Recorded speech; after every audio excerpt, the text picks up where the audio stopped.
So normally at the start of these videos, I like to do a super smooth, we're checking out product by brand, cut to tone. But today on the bass channel, we're checking out an Ibanez bass, and it's virtually impossible for me or almost anyone else to memorize the model names of these. So this is the SR1350B, and it's pretty awesome.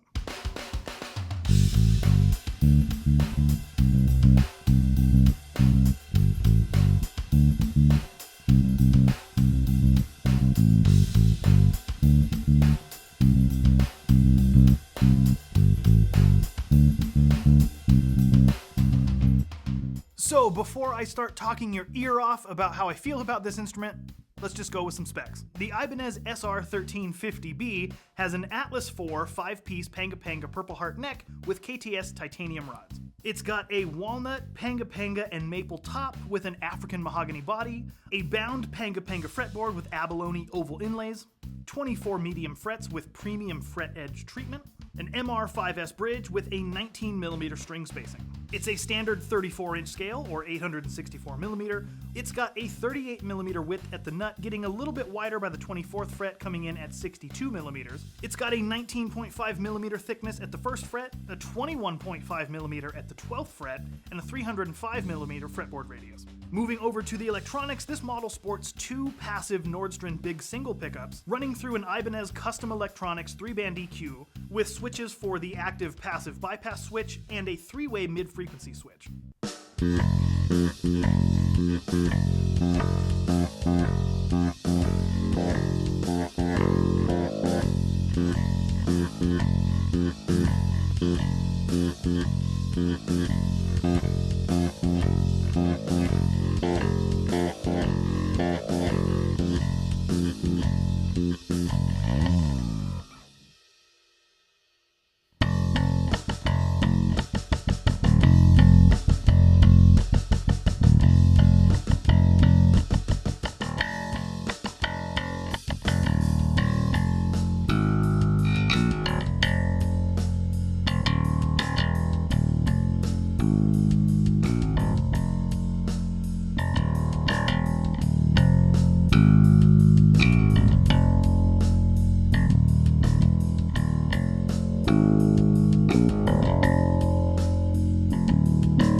Alright, so now that we've covered all the specs, all that's left to do is give my opinion and say who is this for. Where I feel this bass separates itself from the pack, especially some of the lower end SRs that I've played, and some of the other instruments that kind of come in this price point, which by the way, as of mid-2024 is $13.99, which again, might be a little steep for some, might be the Goldilocks amount for others, and might be a little bit on the low end for a few. Either way, I still feel like I want to consider this mid-tier. It's not budget by any means, and it's not boutique-y by any means.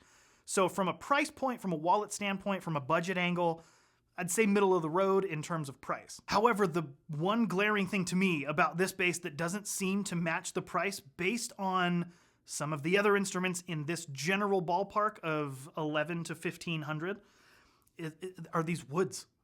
Now, again, we can sit here and we can talk all day about how tone wood is real and how tone wood is a lie and how it makes up for a fraction of a difference and how the audience is never going to notice. It doesn't matter. If you want to do that in the comments with each other, it helps the algorithm. I'm not going to do it anymore because I'm tired of it. The first and foremost for me is it's a feel thing. Some of you might know that I am a pretty big fan of Warwick, particularly in how their necks feel. And this neck is kind of a hybrid between Ibanez and Warwick. Obviously, it's a bit thinner than that Corvette double buck down there, but it's got that open pore, open grain kind of feel on the thumb that I am just a sucker for. As soon as I feel that, you've won me over. I really like it. And it continues onto the body. The front has got slightly less extreme, but there's definitely some open pore, and of course, on the back with that mahogany, which is a pretty porous wood to begin with. There really is no traditional kind of lacquer finish on this. I'm sure that they rubbed it with some kind of oil for protective reasons. It's not just bare wood, but it's kind of like a nicer bare wood. There isn't really a shine, like a gloss kind of polyester, nitrocellulose, etc. It's just a nice open grain, kind of high-end boutique feeling bass for a mid-level price.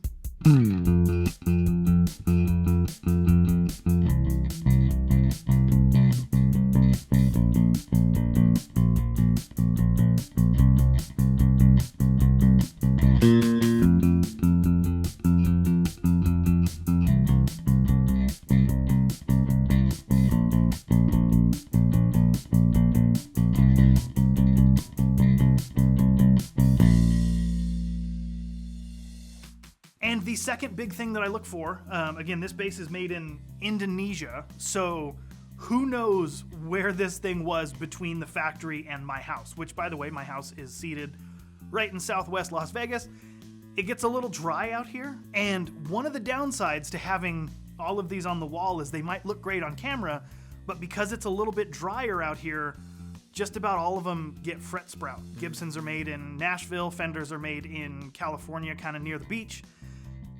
Other ones are made all over the place, and then they get shipped to the desert, and the fretboard and the neck and all of the wood kind of starts to lose moisture and shrink, causing the frets to sprout, causing you to cut your hand as you slide up and down.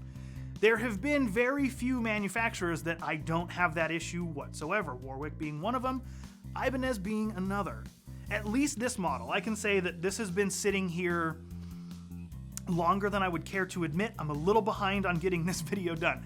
But it has been sitting here for the better part of most of the seasons that we experience in a year. It's currently coming up on summer, and I'm not getting cut. So there really is no fret sprout to speak of. There is kind of like a binding looking thing going on. I'm not exactly sure how they're doing it, but either way, climate is not really an issue with this neck. You can see in the B-roll, you don't see the fret ends. If I'm rubbing my finger across it and being hypercritical, I can feel that the wood has lost a tiny amount of moisture over the course of too long that it's been sitting here waiting for this video. But compared to some of these other ones, this is nothing.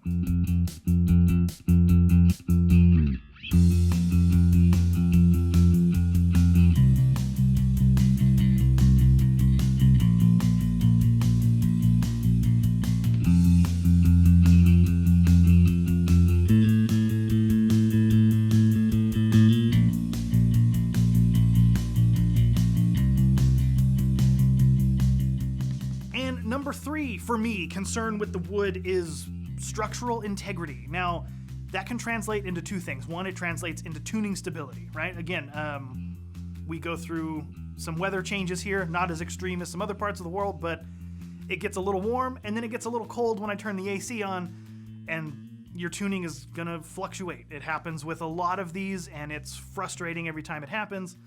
You tune it, you play it, it's somehow magically out of tune. But again, these woods, whatever they're using on this model, feel sturdy to where tuning stability, truss rod issues, neck warping, I'm not worried about it with this one like I am some of the others. But beyond tuning stability, which is, let's be real, somewhat easily fixed, right?